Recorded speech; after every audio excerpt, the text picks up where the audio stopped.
할렐루야. 오늘 이 본문의 말씀을 가지고 냉수 한 그릇을 채우라 라고 하는 제목으로 여러분과 말씀을 좀 나누겠습니다. 말씀 나눌 준비가 되셨죠? 우리가 서로 인사하지 않았는데 옆에 분들에게 인사하면서 우리 너무 전통적이지만 말씀에 은혜 받았으면 좋겠습니다. 축복하면서 인사하십시다. 말씀에 은혜 받으세요. 이렇게 축복하면서 고맙습니다. 제가 어렸을 적에 방학하는 것이 그렇게 즐거운 일이었습니다. 방학만 하면 그렇게 좋은지 여러분들도 아마 방학이 다 좋으셨을 거예요. 그런데 좋은 것도 잠시 이제 개학 때가 되면 마음이 불안해집니다. 왠지 몸이 쪼그라들고 어딘가 아파오는 것 같습니다. 그래서 가능하다면 방학이 좀 더 길었으면 이런 생각들을 많이 하게 되죠. 근데 노는 것도 좋은 것이지만 개학이 되는 것이 점점 불안해지는 이유는 밀린 숙제 때문입니다. 숙제를 밀려서 다 하지 못해서 그럴 때가 많아요. 그런데 학교를 가보면 저 같은 아이들도 있지만 저와 다른 아이들도 있는 것을 알게 됐습니다. 개학날이 되었는데 너무너무 좋아가지고 개학한 걸 그렇게 기다렸다고 이야기하는 친구들도 있었습니다. 그들은 혼자 있는 것보다 학교의 친구들하고 만나고 학교를 즐기고 또 선생님들과 만나고 하는 것들을 기대하는 그런 아이들이었죠. 저하고는 다른 아이들이었던 것입니다. 시험도 마찬가지입니다. 시험 때가 오면 왠지 오금이 저립니다. 제 어렸을 적의 꿈인데요. 시험 전날 제가 꿈을 꾸는데 이런 꿈을 꾸었어요. 아침에 딱 일어났더니 내일이 아니고 일주일 후가 되는 거죠. 시험이 다 끝나버리는, 혹은 시험이 취소가 됐다는 이런 통지를 받는 이런 꿈들도 꿉니다. 저는 어리석은 생각이지만 어렸을 적에 빨리 어른이 되고 싶었어요. 그 중에 하나가 시험을 안 보고 싶어서 이런 게 있었던 것 같습니다. 꿈자리에서는 가끔 내일 홍수가 나서 학교에 가지 못하는 일이 생겼으면 좋겠다. 이런 생각들도 하게 되죠. 근데 제가 알고 있는 저희 학교에서 이런 일이 벌어졌습니다. 시험날 시험 보러 학교를 갔는데 첫 교시에 시험이 없는 거예요. 선생님이 들어오질 않아요. 알고 봤더니 시험 문제지에 문제가 생긴 겁니다. 프린트가 뭘 잘못됐든지 뭐가 잘못됐든지 잘못된 거예요. 그래서 하루를 연기가 됐습니다. 저는 환호성을 질렀습니다. 하루 연기된 게 얼마나 그렇게 좋은지. 그런데 저는 저와 다른 아이들을 발견했어요, 그때. 근데 어떤 아이들은 신경질을 내요. 오늘 봐야 되는데 왜 안 보느냐고. 그 아이는 시험 준비를 잘 해온 것이죠. 그러니까 빨리 보고 싶어 하는 것입니다. 그러니까 가만히 보면 시험에 문제가 있는 게 아니에요. 시험을 바라보는 우리의 시각에 문제가 있는 것이죠. 시험이 우리를 괴롭히는 것이 아닙니다. 시험을 바라보는 우리의 시선이 나를 괴롭히는 거예요. 시험은 누군가에게는 견디기 힘든 고통이지만 혹은 누군가에게는 너무나 기다려지는 희망이 될 수도 있는 것입니다. 역경이 어떤 이에게는 출발점이 되지만 어떤 이에게는 좌절을 주기도 해요. 역경을 그리고 고난을 견디고 싶어 하지 않지요. 근데 고난의 문제, 역경의 문제, 나에게 오는 시험이 문제가 아니라 그것을 바라보는 나의 시각이 문제라는 거예요. 대화의 중요성이라는 것이 있습니다. 대화라고 하는 것은 서로가 쓰는 단어들이 이 정의들이 비슷해야 대화가 통하는 거예요. 많은 사람들은 대화가 통한다 이렇게 얘기하는데 그것은 무엇이냐면 서로 말을 잘해서가 아니에요. 말하는 그 말 단어의 정의가 서로가 비슷하면 대화가 통하는 건데 다르게 정의가 다르게 나와 있으면 그럼 대화가 잘 안 되는 것이죠. 제가 잘 알고 있는 형제 하나가 있는데 이름만 대면 알만한 찬양 사역자입니다. 그 친구가 이제 결혼 정년기가 되었을 때 제가 자매를 좀 소개시켜주고 싶어서 그 친구한테 물었습니다. 너는 어떤 자매를 원하니? 라고 얘기했더니 얼굴이 예쁘고 이런 것들을 얘기하지 않고 이 친구가 저한테 이렇게 이야기한 것이 굉장히 인상적이었어요. 뭐냐면 대화가 잘 됐으면 좋겠어요. 대화가 잘 되는 것은 뭐냐면 내가 민감하게 생각하는 것을 저 사람도 민감하게 생각하고 내가 별로 민감치 않은 것은 그 사람도 민감치 않게 여기는 그런 사람이었으면 좋겠어요. 이렇게 얘기하더라고요. 생각을 해보면 맞습니다. 나는 정말 민감하게 생각하는데 그 사람은 그걸 되게 하찮게 생각하면 참 대화하기 힘들고 서로 그것 때문에 불평이 나고 문제가 생기는 것이죠. 나는 별로 그렇게 대수롭지 않게 여기는데 그 사람은 그걸 너무 중요하게 생각하면 그것 때문에 싸움이 벌어지는 것입니다. 이 친구는 그렇게 대화가 되길 원한다. 이거 다시 말하면 서로의 얘기하고 있는 단어의 정의가 비슷하길 원한다 이런 것이죠. 참 좋은 말이지만 참 어려운 말이죠. 참고로 얘기해 드릴까요? 그 친구는 아직도 장가를 가지 못했습니다. 누군지 감이 확 오시죠? 네. 이름을 대면 안 될 것 같아서 이름을 못 대는데 저는 토요일에 말씀 묵상하다가 이 말씀 묵상하면서 많은 걸 깨달았습니다. 마가복음 10장 32절에서 45절까지의 말씀이었는데 거기는 두 가지의 중요한 대목이 나옵니다. 여러분들도 다 우리가 큐티하니까 다 아시죠? 거기 32절에서부터 34절까지 보면 예수님께서 세 번째로 죽음과 부활에 대한 이야기를 하십니다. 내가 이제 순환을 당할 것이고 죽을 것이다. 그리고 부활할 것이다를 얘기하십니다. 그런데 그것에 딱 이어서 35절부터 무슨 얘기가 나온 줄 아세요? 세베대의 아들 야고보와 요한이 예수님께서 잘 되시면 나 한 자리 주세요 하고 서로 다투는 이야기가 나옵니다. 저는 그 장면들을 묵상하면서 아니 예수님께서는 지금 정말 중요한 순환과 부활에 대한 십자가에 대한 이야기를 하고 있는데 제자들은 무슨 얘기를 하냐면 나 한 자리 주세요. 얼마나 답답하셨을까 이런 생각이 들었어요. 내가 이렇게 중요한 얘기를 하고 있는데 엉뚱한 얘기를 하고 있으면 얼마나 답답했을까. 우리의 대화가 이렇다는 것입니다. 단어에는 정의가 필요해요. 서로가 어떤 의미로 얘기했는지 무엇을 중심으로 얘기했는지 그것이 굉장히 중요합니다. 그것을 알아야지 말투를 알아서는 안 됩니다. 많은 사람들이 저 사람 말투가 싫어. 저 사람은 저래서 싫어. 이게 아니고 그 사람의 중심이 무엇을 가졌는지 그것을 보는 것이 우리에게 얼마나 중요한지 모릅니다. 이것이 신앙에서도 마찬가지예요. 여러분은 하나님께서 왜 이 말씀을 하시는지 하나님이 이 말씀을 하시는 이유가 무엇인지 그 마음을 알기를 원해 보신 적이 있으십니까? 오늘 말씀 가운데에서도 여러분들은 굉장히 당혹하셨을 것입니다.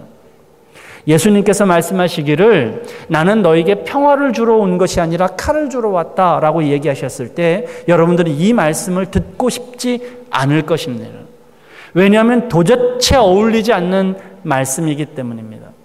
게다가 가족들이 서로 원수가 된다는 말에 이르러서는 이건 도대체 성경에 기록할 수 없는 말이 여기 기록되었다라고 여러분들은 생각하게 될지도 모릅니다. 우리들은 하나님을 나타내는 단어가 있다고 생각합니다. 하나님은 사랑, 하나님은 온유, 하나님은 용서, 하나님은 용납, 하나님은 평화. 이 단어들을 갖고 계시다고 생각합니다. 그리고 하나님이 칼, 하나님의 전쟁 이런 이야기는 하나님과 어울리지 않다고 우리는 그렇게 생각하고 있습니다. 저는 이 말이 맞다고 생각합니다. 하나님께서 정말 어울리는 단어는 평화요, 사랑이요, 화평이요. 그리고 온유라고 저는 생각합니다. 그러나 하나님께서 말씀하시는 평화가 어떤 의미에서 나왔는지 여러분 아십니까?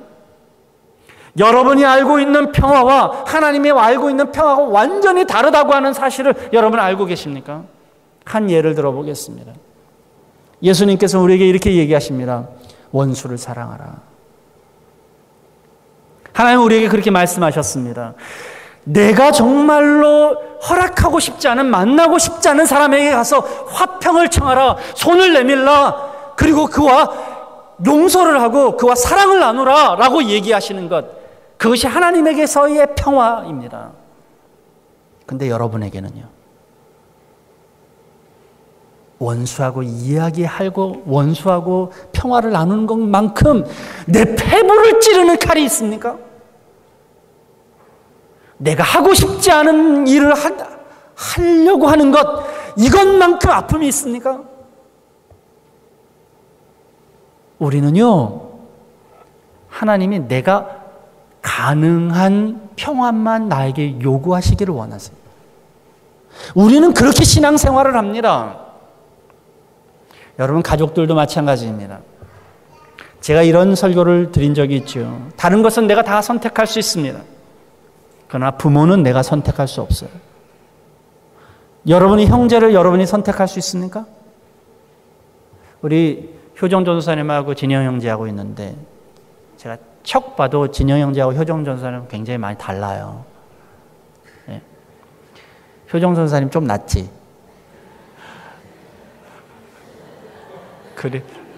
그래야 될 것 같아서 이렇게 말한 거예요. 그런데 진영 형제가 효정 전도사님 먼저 낳았으니까 효정 전도사님이 진영 형제를 선택할 수 있었을까요? 내 동생으로 진영이가 나와라. 내 동생으로 누가 나와라. 선택할 수 있을까요? 가족이라고 하는 것은 내가 선택할 수 있는 것이 아닙니다. 그러면 하나님의 주권이 있는 거예요. 가족에는 하나님의 주권이 있는 것입니다. 그러면 여러분들이 가족의 하나님의 주권을 인정하지 않으면, 그것을 정말로 인정하지 않으면 여러분 가족에게 어떤 마음을 품겠습니까? 이것처럼 원수가 없어요. 내가 왜 이 집안에서 태어났나? 내가 왜 저 부모 밑에서 태어났나? 나도 좀 돈 많은 부모 밑에서 태어났으면 좋았어. 나도 좀 떵떵거리는 부모 밑에서 태어났으면 좋았지. 그것을 인정하지 못하면 이것처럼 원수가 되는 것이 없어요. 중요한 게 있어요. 하나님의 주권을 인정하지 않으면 하나님이 말씀하신 평화도, 하나님이 말씀하신 사랑도 여러분에게 칼이 되는 것입니다. 여러분은 어떤 평화를 원하십니까? 어떤 사랑을 원하십니까? 우리의 신앙이 내가 기준일 때에는 하나님이 말씀하시는 말씀도 우리에겐 칼이 됩니다. 사람들은 자기 기분 좋은 대로 신앙생활을 하려고 합니다. 기분 좋은 대로 말씀을 들으려고 합니다. 내가 원치 않은 말씀을 들으면 이렇게 얘기합니다. 내가 잘못 들었어.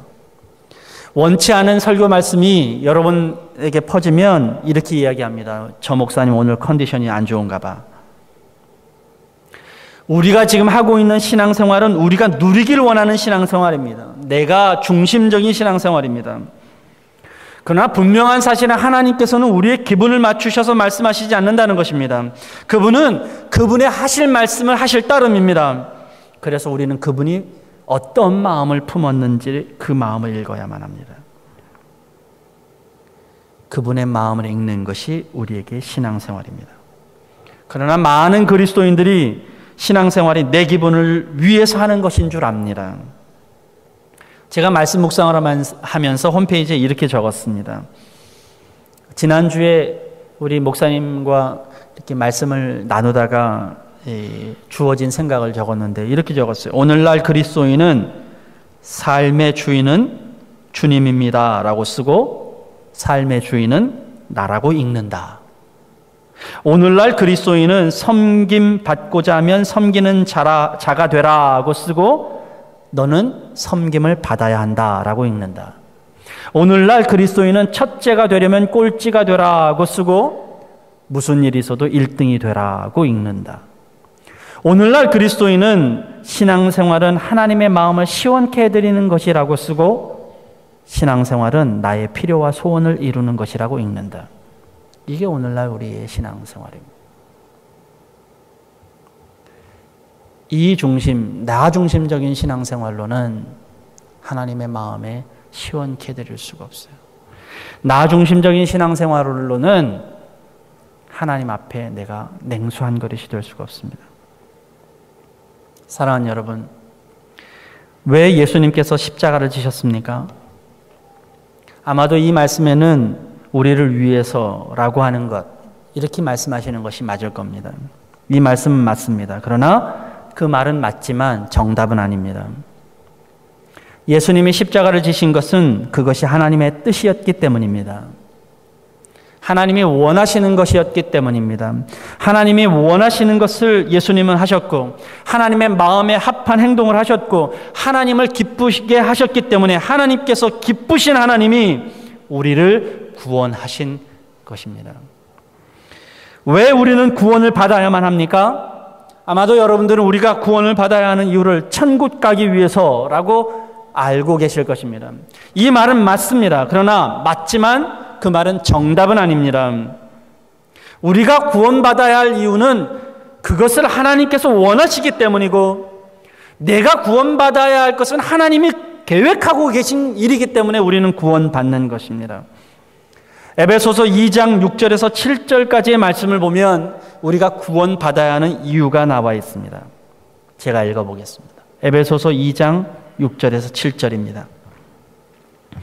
하나님께서 그리스도 예수 안에서 우리를 그분과 함께 살리시고 하늘에 함께 앉게 하셨습니다. 그것은 하나님께서 그리스도 예수 안에서 우리에게 자비로 베풀어 주신 그 은혜가 얼마나 풍성한지를 장차 올 세대들에게 드러내 보이시기 위함입니다. 좀 길어서 여러분들이 헷갈릴까 봐 한마디로 한 문장으로 요약하면 내가 구원받은 이유는 나를 통해서 하나님의 영광이 얼마나 귀한지를 온 세상에 알리기 위해서다라고 하나님께서 말씀하고 계시는 거예요. 다시 말하면 내가 구원받은 이유는 하나님의 영광을 드러내는 것입니다. 결국 우리는 하나님의 도구가 되는 것입니다. 천국은 우리가 받은 것에 관한 것보다 하나님이 하시고자 하는 것에 관한 것임을 우리는 알아야만 합니다. 그러니까 증인 되어야 하는 이유가 있는 것입니다. 그래서 예수님께서는 지상명령 우리에게 주신 것입니다. 온 유대와 사마리아와 땅끝까지 이르러 내 증인이 되어라. 그것이 내 구원받은 이유이기 때문입니다. 그러나 오늘날 우리는 우리 구원받은 이유를 내가 천국 가기 위해서로 바꾸어 버렸습니다. 그것은 성경의 말씀이 아닙니다. 내가 구원받는 이유는 나를 통해서 하나님의 영광이 드러나야 하기 때문입니다. 우리는 오늘 신앙생활의 관점을 바꿔야만 합니다. 하나님의 관점으로 우리는 바꿔야만 합니다. 이제 나의 신앙생활은 하나님이 나의 도구가 되는 것이 아니라 내가 하나님의 도구가 된다고 고백하는 신앙생활을 가져야만 합니다. 이것이 바로 냉수한 그릇을 준비하는 신앙생활입니다. 아버지와 자식 간의 관계에서 얼마나 관점이 다른지 늘 평행선을 달리게 됩니다. 아버지들은 자식을 혼낼 때에 자기의 스타일대로 혼내지만 결국은 그 마음 깊은 곳에는 자식을 잘되게 하기 위한 마음으로 그렇게 합니다. 혹시 비정상적인 아버지나 비정상적인 자녀들을 가지고 여러분 여기에 대비시키지 마세요. 대부분의 아버지들은 자식이 잘 됐으면 좋겠다고 하는 기본적인 마음을 가지고 자식을 대합니다. 그런데 대할 때 참 좋은 방법으로 대하면 얼마나 좋겠어요. 그러나 다 아버지들은 자기 스타일이 있어서 자기 스타일대로 해요. 그렇지만 기본적으로 아버지는 자녀들에게 무언가를 주고 싶어요.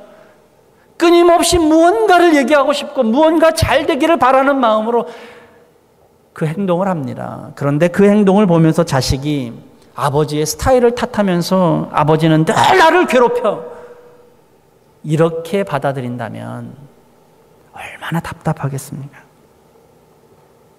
아버지도 잘하고 싶은데 자기 스타일대로밖에 못하는 것이 답답한데 자녀도 그 마음을 알아주지 못하면 얼마나 답답해. 거꾸로 얘기해 봅시다. 자녀들도 마찬가지예요. 자녀들 가운데에 자기가 잘하고자 하지 않는 사람이 어디 있겠어요? 잘하고 싶어요. 그렇지만 부모 눈에는 그것이 잘하는 것으로 보이지 않습니다. 경험이 부족합니다. 그리고 잘할 수가 없어요. 그렇지만 마음만은 잘하고 싶은 마음입니다. 근데 그것을 이해해 주지 못하고 너는 마음이 안 됐어, 이렇게 얘기하면 자식이 얼마나 답답하겠어요. 관점이 다르면 우리는 서로를 시원케 해드릴 수가 없어요. 마음을 시원케 하는 일은 하시고자 하는 일을 아는 것입니다. 그의 본 마음을 아는 것입니다. 아버지의 마음이, 아버지가 저런 스타일대로 얘기하지만 아버지의 마음이 이런 마음인 것을 내가 알아요 라고 고백하는 것, 그것이 진정 신앙입니다. 그것을 찾지 못하면 하나님의 말씀은 늘 여러분에게 칼이 될 것입니다. 여러분의 신앙생활을 그분의 마음을 아는 것으로 채워나가야만 합니다.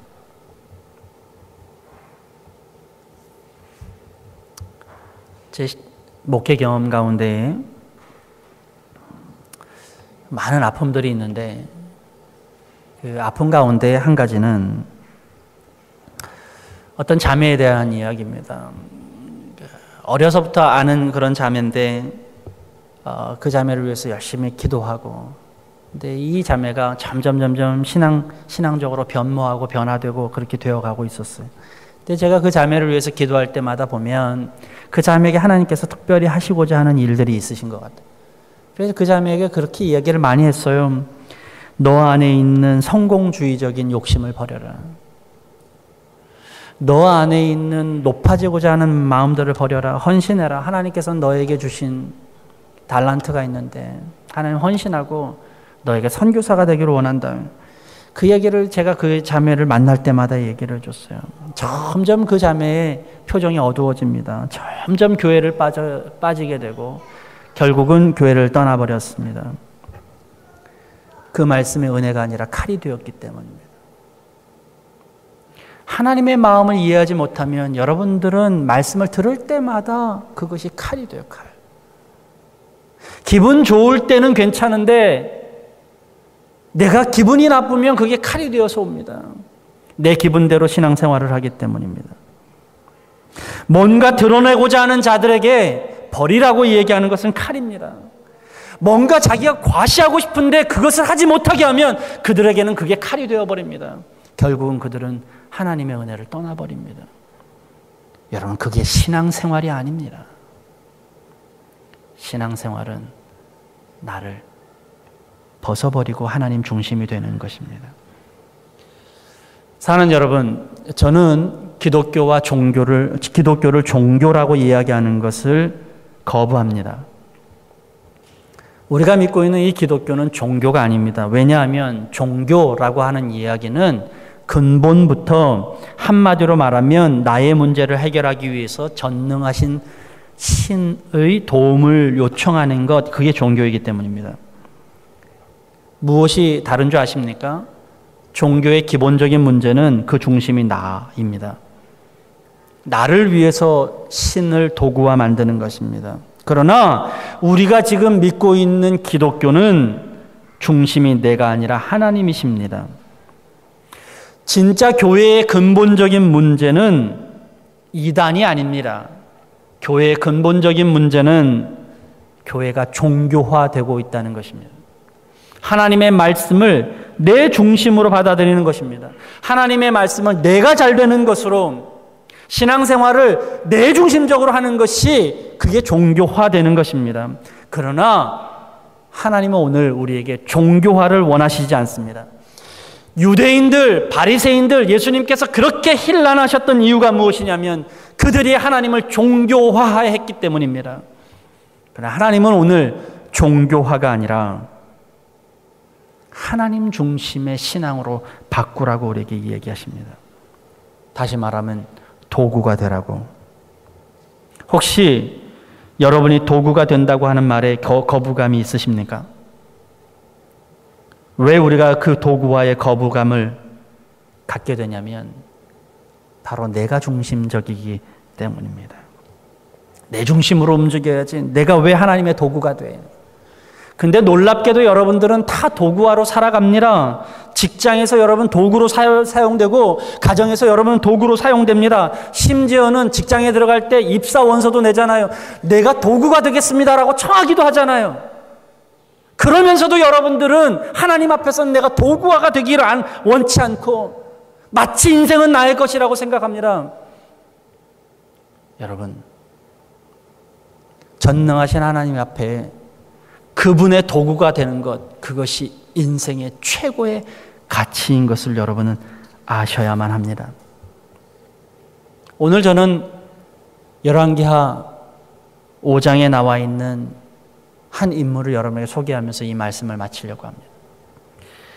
열왕기하 5장 1절에서 15절까지의 말씀을 보면 이 말씀은 나아만 장군에 대한 이야기입니다.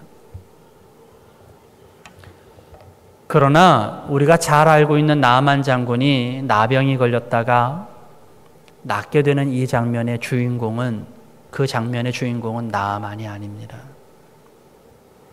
그 장면의 주인공은 나아만의 여종이었던 이름 모를 한 소녀, 그것이 주인공입니다. 그녀는 다메섹 왕국에 잡혀갔습니다. 나아만은 다메섹 왕궁 베나닷 왕의 신하로 구국의 1등 공신입니다. 그가 전쟁을 일으켜서 이스라엘을 침범하고 그리고 이스라엘에서 사람들을 노예로 잡아갔습니다. 그 노예 중에 하나가 바로 이 소녀였습니다. 이 소녀는 이미 인생이 굴곡이 있습니다. 어린 나이에 전쟁통을 겪었고 그리고 노예로 잡혀가고 사랑받고 그렇게 자라야 할 아이가 노예로 끌려가서 왔다 갔다 합니다. 그러고 보면 이 소녀에게는 이 나아만은 원수 중의 원수입니다. 아마도 성경에는 기록되어 있지 않지만 그 소녀는 전쟁 중에 부모를 잃었을 가능성이 많습니다.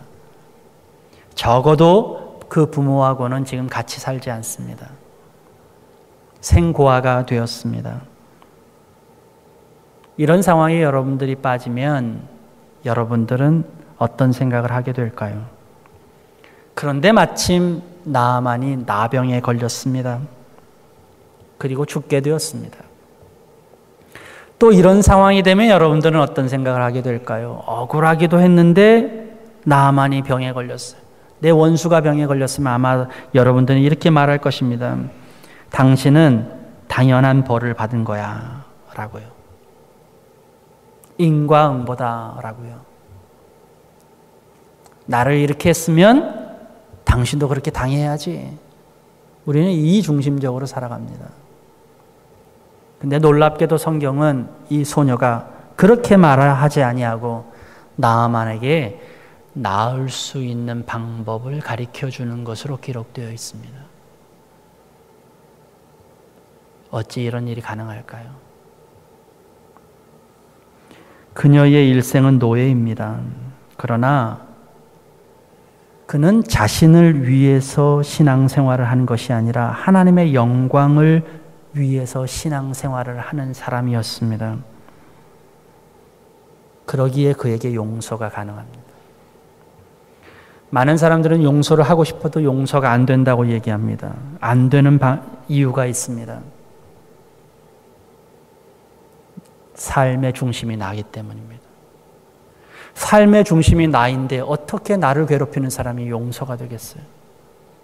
삶의 중심이 나인데 왜 나에게 태클 거는 사람들이 어떻게 용서가 되겠어요? 그러나 삶의 중심이 내가 아니라 하나님의 영광이면 그때야 비로소 용서가 가능해집니다.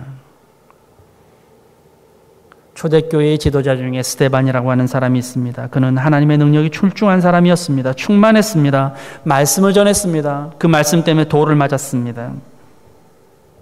우리의 생각에는 하나님의 임재가 가득하고 말씀이 충만하고 능력이 충만하면 그가 높임을 받아야 하는데 그는 돌을 맞았습니다. 하나님의 임재가 가득해도 돌 맞습니다. 근데 우리가 왜 돌을 맞았을까 생각하면 그것은 내 중심적인 생각이기 때문입니다. 돌을 맞든 맞지 않든 그것은 우리의 문제가 아닙니다. 나는 그저 좌로 가나 우로 가나 사나 죽으나 주님의 것이라고 하는 영광된 삶 속에서 살아가는 것입니다. 그런 전환이 우리에게 필요합니다. 어떤 이는 이렇게 말합니다. 목사님, 하나님의 말씀을 읽으면 읽을수록 나의 폐부를 찢는 것 같아요. 맞습니다. 말씀은 여러분들의 폐부를 찢어야 합니다. 그리고 잘못되어 있는, 골마가고 있는 암덩어리들을 잘라내야만 합니다. 말씀은 골수를 쪼개고도 남는 것입니다. 말씀이 기분 좋은 신앙이 아닙니다. 내 기분이 좋은 것이 은혜가 아닙니다. 내 중심적이던 삶의 방식이 깨어지고 쪼개지고 부서져야만 합니다. 그리고 우리는 늘 나를 통해서 무엇을 원하시는지, 나를 통해서 무엇을 하기를 원하시는지, 하나님의 계획이 무엇인지, 하나님의 마음이 무엇인지를 찾고 또 찾아야만 합니다. 내 중심적인 사고의 기틀이 무너지고 기초를 다시 세워야만 합니다. 그것이 바로 주님께 드릴 냉수한 것을 준비하는 내 신앙입니다. 범죄하고 도망다니던 사람들이 꼭 잡히면 텔레비전에 보면 꼭 인터뷰를 하더라고요. 지금 심정이 어떠세요? 이러고. 근데 도망다니다가 잡힌 사람이 첫 마디들이 대부분 같아요. 뭔지 아세요? 후련합니다. 이제 편안합니다. 자기 살려고 자기 힘으로 막 움직이다가 제 계획대로 돌아가면 그때야 하나님 품 안에서 우리는 화평을 이룰 수가 있습니다. 여러분들 일들 열심히 하시죠? 직장에서 일 열심히 하시죠? 무엇 때문에? 여러분이 지금 열심히 살아가시죠? 무엇 때문입니까? 오늘 신앙인은 이 모든 일은 다 하나님 때문이라고 고백하는 사람이 되어야만. 그래야 우리 영성에 냉수한 그릇이 채워질 수 있습니다. 그래야 필요한 사람들에게 언제나 꺼내줄 수 있는 냉수한 그릇이 내 속에 있습니다. 그러지 못하면 나는 늘 메말라갑니다. 내 중심적인 신앙생활하니까 늘 메말라가는 거예요. 그러나 오늘도 하나님께서 나를 통해서 일하실 것을 꿈꾸는 사람에게는 나도 모르는 사이에 냉수한 것들이 채워집니다. 자기 목숨을 위하여 사는 것이 아니라 주님을 위하여 살았더니 그때에 내가 비로소 온전하게 살아가는 것, 이것이 기독교 신앙의 정수입니다. 기도하겠습니다.